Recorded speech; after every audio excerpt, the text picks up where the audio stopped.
We're live in Hollywood. California Politics This Week starts right now.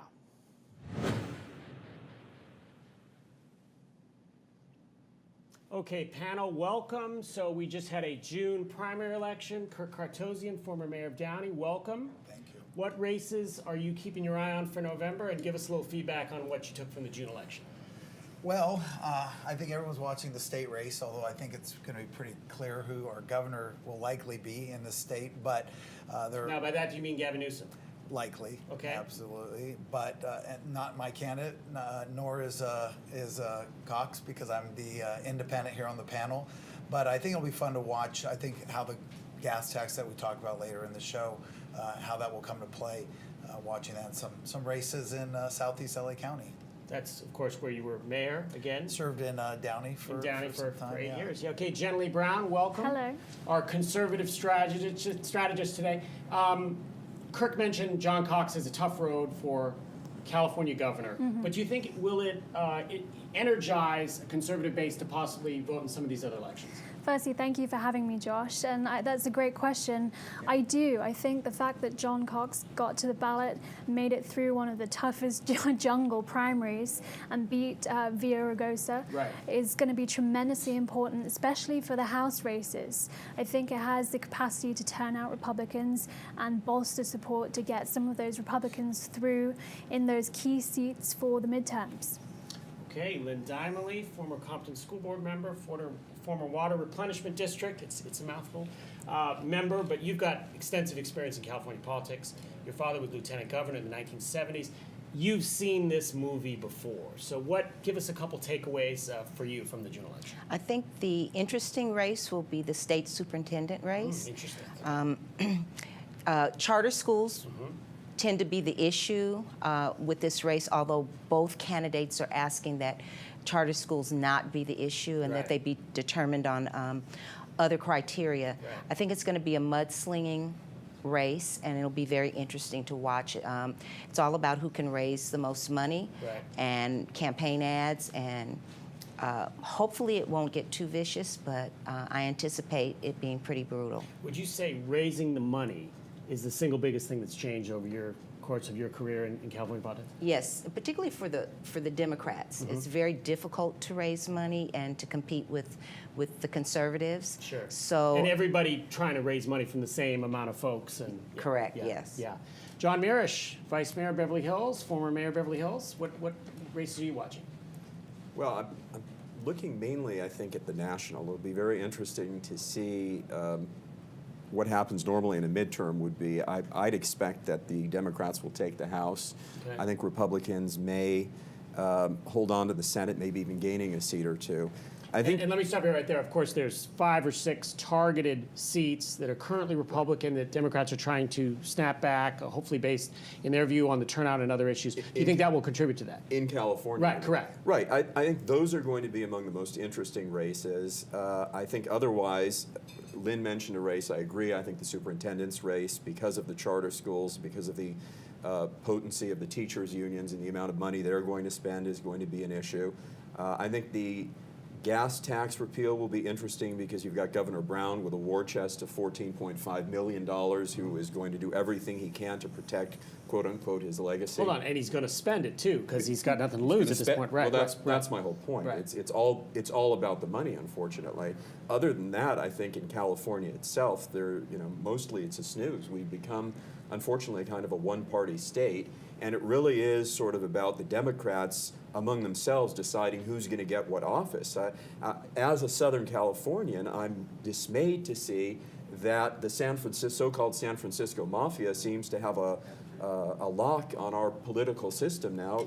It's almost impossible for a Southern Californian to get elected to statewide office. Yeah, I want to come back to that issue. But Kirk, let me ask you a question. Jen Lee mentioned that Antonio Villaraigosa was, of course, expected to make it to the runoff. He didn't. What do you think happened there? Well, and to John's point as well, I think that Southern California just needs to do a better job of breeding good candidates. I think Antonio's legacy wore off. I think his energy from his mayoral years was kind of went aside as he stepped out of office, and I think it's hard for anyone to try to come back into a race cold turkey. Lynn, the polls also showed that, in the exit polling, that he underperformed with Latinos. He needed a very strong Latino turnout. He didn't really get it. Again, what do you think happened? You know, it's interesting because one Saturday I was downtown LA at Mercado, and he happened to come in campaigning. And there were very few people there. And I was wondering why he spent his Saturday morning at such a small location when he should have really been reaching out to the Latino community on a larger scale. Right. That's something that happened with Tom Bradley when he ran sure. for governor. Right. The failure to reach out to the African American community. Right, right. Generally, good for conservatives, though, right? Well, just going back to the Latino turnout for Villaraigosa, I think they expected something more than that actually happened. Latino turnout actually ended up being pretty similar to what we usually see in a midterm primary. I Right. think going back to the interesting House seats that we're talking about, that could be something that's a challenge for one of the Democrats running in California's 39th district. Right. That was recently Ed Royce's. Right, hang on, let's say that's Fullerton, Diamond Bar, Right. that area. Yeah, go ahead. That was recently Congressman Ed Royce's seat. He stepped down. Fiercely contested battle in June. Gil Cisneros made it through. He was Democrat. Young Kim was the top ticket Republican who made it through. And I think that's something that may be a challenge for him, is that Latino turnout will probably be typical to any midterm cycle Right, that we'll see. and we should point out that's probably Republicans' best hold or pickup seat. Right. Because Cisneros, not the strongest candidate. He won the lottery. He has kind of an interesting personal story, but not much of a legislative record. So is that a seat you think conservatives are really going to try to focus on holding? Yeah, I think this is going to be one of the most influential seats in the nation. And let's not forget that my big takeaway is that in order for Democrats to potentially flip the House, they have to come right through Orange County. Right. These are the fiercely contested seats. Right. And, you know, Gil Cisneros, he has a challenge with the Latino turnout. He's also running against Young Kim, she has a record of accomplishments, former state assemblywoman. Right. And a Korean American raising a lot of money in the community. So and yeah. it's difficult to say now Right. what's going to happen. There are so many things at play, like the gas tax that we'll talk about. Right. But it's We'll get to that in a minute. John Mirisch, while we were warming up here, we were talking, of course, also about the Dana Rohrabacher race, which is next door to that, Huntington Beach, running against Harley Ruda, very wealthy candidate who had a very contested primary himself. Any predictions on that race? Well, Democrats are going to try and make it a referendum on Trump. It really shouldn't be, but because of the unpopularity of the president, it seems that that's one of the main takeaways or the main strategies of the Democrats going into the election this fall is we're the ones who resist Trump. I would love to see a positive policy. What do they stand for, not what are they against?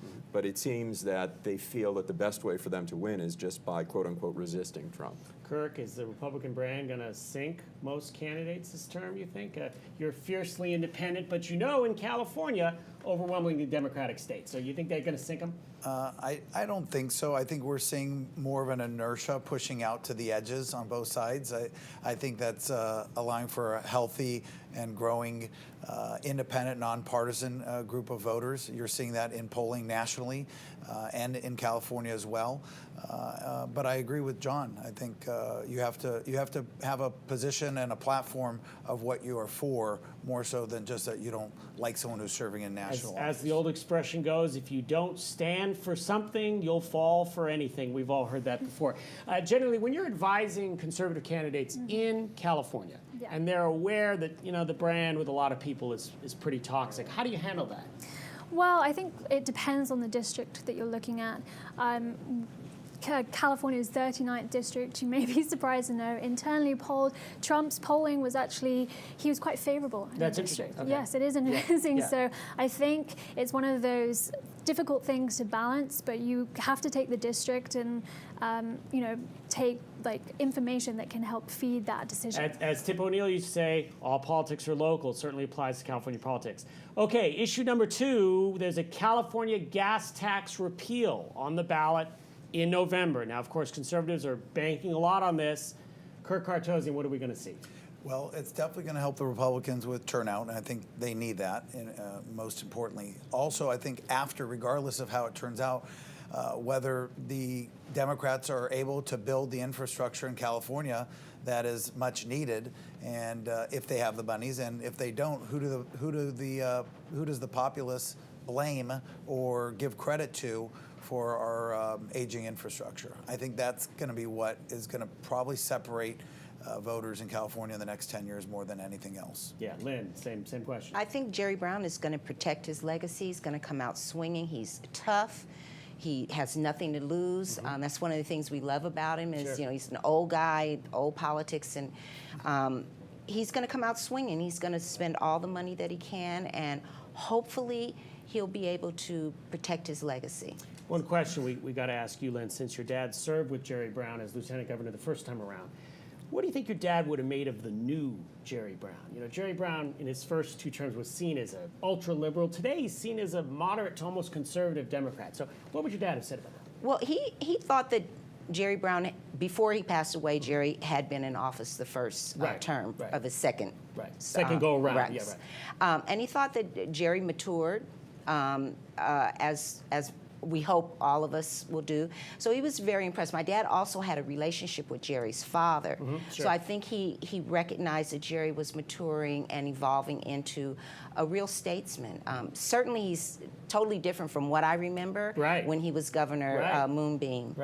Right. Well, and as you said, it's so much younger, as your perspective changes in politics as you age and you experience. And of course, what's very unique about Governor Brown is he was out of office for a lot of time too. So he had a little period there where he was totally out of office, and then he came back in, and seeing the second version is very different than the first version. John Mirisch, before the break, we discussed that you had Brown has a $14 million war chest, and he's going to spend it. So your comment on that?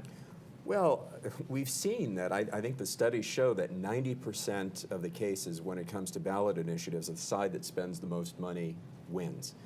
Now, so there are a few cases, like with Prop 16, where PG&E spent, I think, $34 million and it didn't pass. But those are the odds. And we do not have a level playing field. And from my perspective, that's a fundamental problem within our democratic system right now. And it needs to be addressed. Interesting, John Cox has been talking about that. In California, the Democrats don't seem to mind because although it used to be so that the corporations funded Republicans, you've got a lot of, it seems that the tech corporations generally fund Democrats here. Now, part of that may just be power politics. The Democrats run the state. I think Governor Brown is going to frame this as we need the money to fix the crumbling infrastructure. From my perspective, it should be about taxes in general. I mean, I'm not an anti-tax zealot or anything like that, but I do think we should be demanding value for our taxpayer dollars. For one thing, the gas tax is a very regressive tax.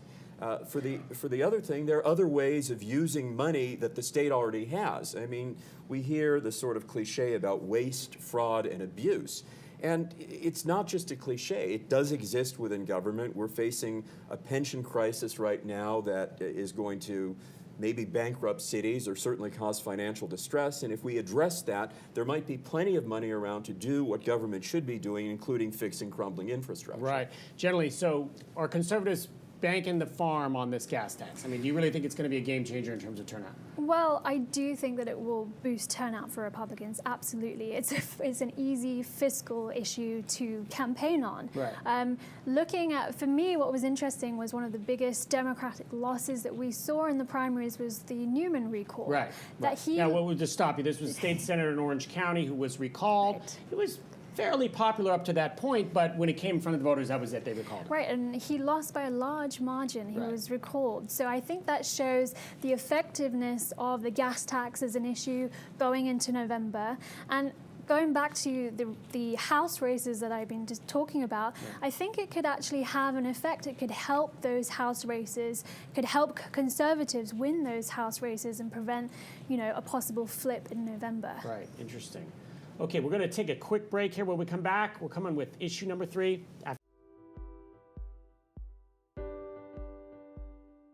Hi, I'm Jenny Okabat. California homeowners work with me to get their properties sold. If you are looking for a realtor with personal connections, experience in technology and marketing, and an incomparable work ethic, give me a call. Let me help you get the highest price for your property. My previous clients will tell you exactly why they trust me with repeat business. We're back on California Politics This Week. I'm Josh Gross. Okay, issue 3 panel, and this is an unbelievable issue. The Sativa Water District. We're talking about a small water district in Compton and Willowbrook where brown water is coming out of the tap. Now, Lynn Dimely, I'm going to you because you represented a lot of this area before in your previous career. What is going on here? How did this happen? So, of course, the infrastructure is eroding. And it's not much unlike what happened in Maywood a couple of years ago. Sativa does not have the operational mechanism to actually address the problem. It's in a disadvantaged community, and there's been mismanagement of the actual agency, fiscally, as well as in terms of grants. There's grant money out there, but the State Water Resources Board is more than likely not going to give any money to Sativa because of the mismanagement of their funds. And they're tired of hearing about it, basically, right? Correct. Yeah. So what is happening is they're trying to clean the manganese out, and they're forcing water through the pipes, which then unsettles the brown residue, which then, and there's nowhere to flush it out other than it coming through the pipes.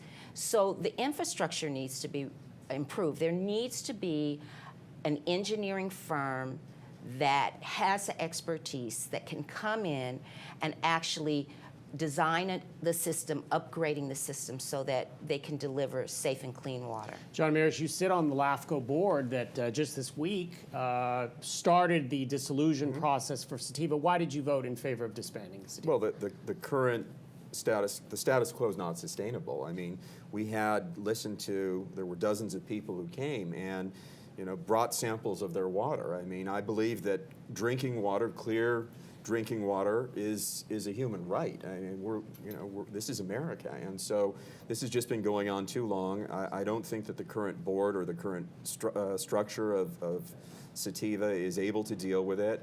I think that they should go into receivership.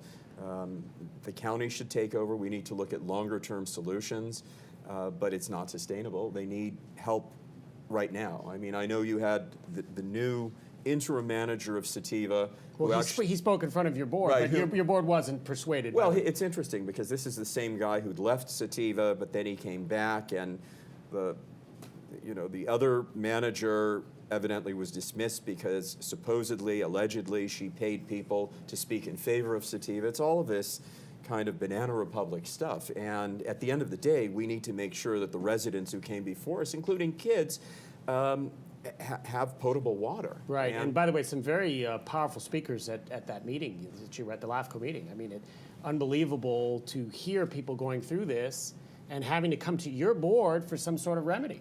Well, and the state needs to step up, but more importantly, I think they need to allow us to be able to deal with it locally. And whether that's the county, there is plenty of funding available. And Supervisors Ridley Thomas and Hahn wrote a letter referencing the unprecedented surpluses that the state has right now. And so there needs to be money to be able to help a district like this. Now, they are relying on groundwater. Perhaps they need to be plugged into the MWD system so that they're not simply reliant on groundwater, which is itself another issue. But we need to do something, and we can't wait, and it doesn't need another study, and that's why your board One didn't of get- the issues also are the water rights. Right. And I predict that this issue is going to go before the courts because even though even if they put it into receivership, what about the water rights? How are those water rights going to be handled?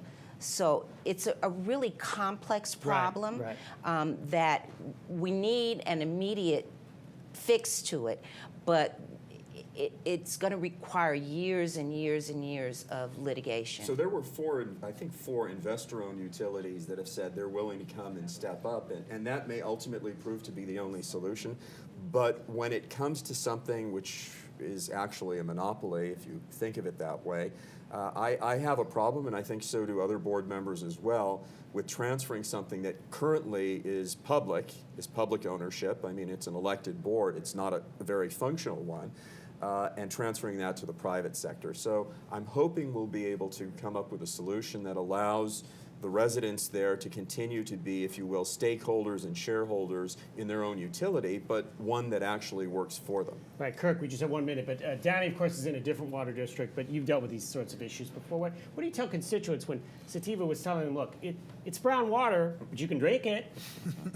We had some issues in Downey ourselves, actually, and the county health department shut down Downey Water and to restaurants and residents for about 36 hours about 10 years ago.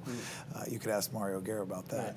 I served on the Southeast Water Coalition. I mean, when an agency is poorly managed, like I believe this one is, I think you need to throw the keepers out and start with a new slate. Yeah. Generally, again, is there an opportunity for conservatives here to seize on government not doing their job? Well, I think it's very clear that the system has failed. I understand this is the third opportunity that they've had to try and dissolve Right. the water district, and I think at this point it is inevitable. What's really interesting is that now you've got some political will getting behind this, the county supervisors on the Right. board, Right. and then you've also got outcry from the residents and the anguish. So I think kind of with all these things, I think it's an opportunity, and if they can't come to a solution, then maybe privatization will be the solution that will fix things. There's going to be a water bond on the November ballot. And again, with conservatives, they generally are not in favor of these bonds. Right. And if they come out and vote against the bond, but when the money is available to be distributed, they're generally the first people who have their hand open and receive the money, whereas disadvantaged communities like Compton and Right. Willowbrook and the Right. Sativa Water District Right. do not receive the funds. Right, always the way it is. All right, we're going to take a quick break. More California politics this week after this. Let me tell you about the toughest guy on earth. He has the crazy strength to lift the man that raised him up without even flinching. This guy, no, this warrior, will always be by his father's side, even if his dad will hardly remember. If this guy isn't the toughest guy on the planet, then I don't know who is. Caregiving is tougher than tough. Find the care guides you need at aarp.org/caregiving.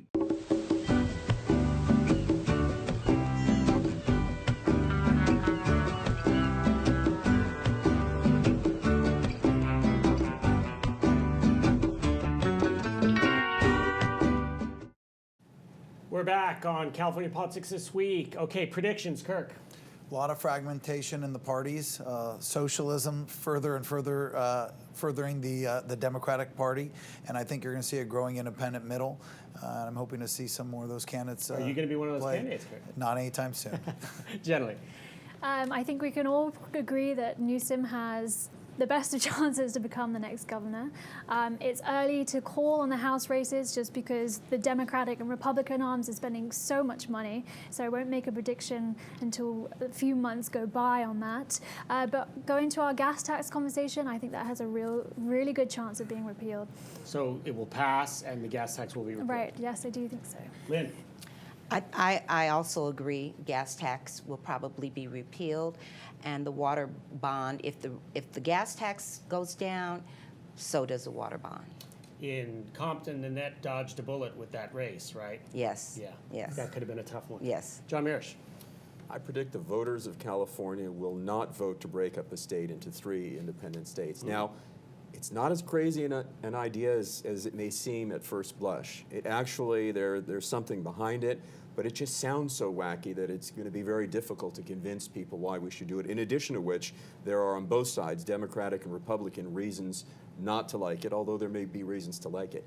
I think the notion, though, that California is ungovernable, that Sacramento is not doing a great job representing our interests, which is behind that initiative, I think we may see other things down the future that don't sound as wacky to the California residents, and I do think we need systemic reform because I don't think Sacramento is working the way it should. Got it. Okay, my prediction, Young Kim will hold Congressional District 39, giving Republicans hope that Orange County is not a foregone conclusion, that there's still some red pockets in what used to be the reddest of counties.